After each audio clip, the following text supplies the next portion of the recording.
আসসালামু আলাইকুম সুপ্রিয় দর্শক মণ্ডলী।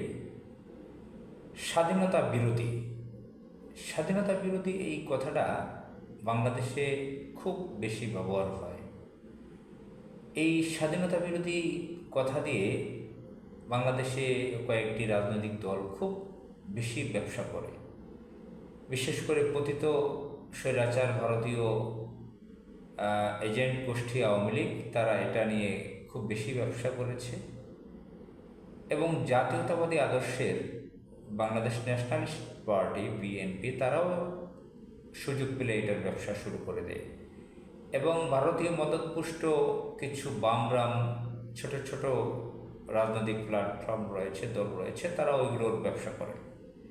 সম্প্রতি বিএনপির মহাসচিব জনাব মির্জা ফখরুল ইসলাম আলমগীর, সাবেক প্রতিমন্ত্রী, বিএনপির স্থায়ী কমিটির সদস্য, তিনি একটি সভায় মন্তব্য করেছেন যারা স্বাধীনতায় বিশ্বাস করে না তাদেরকে সমর্থন করা যাবে না।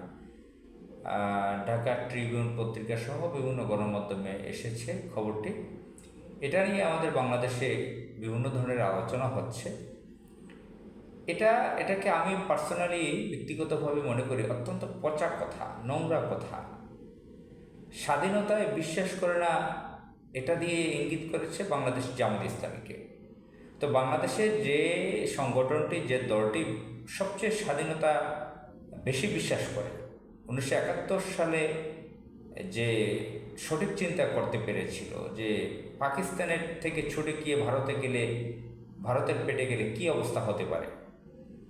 এমন না যে পাকিস্তান সরকারের সাথে তার একটা ভালো সম্পর্ক ছিল, পাকিস্তান সরকারের সঙ্গেও জামাত ইসলামের বৈরী সম্পর্ক ছিল। তাদের স্বৈরাচারী কালচার তারা মেনে নেয়নি জামাত ইসলাম। তো সেটা নিয়ে অনেক ধরনের আলোচনা আছে।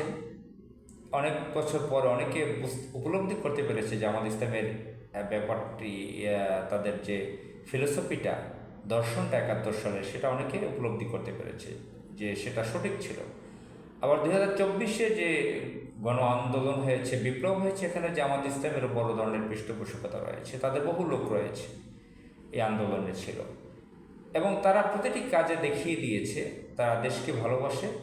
এটা নিয়ে কোনো সন্দেহ থাকার কথা নয়। এখন মির্জা ফখরুল ইসলাম আলমগীর, তিনি নাকি তার ব্যক্তিগত জীবনে শিক্ষকও ছিলেন, সরকারি কলেজে শিক্ষক ছিলেন, প্রফেসর ছিলেন, ইকোনমিক্স নাকি পড়াতেন।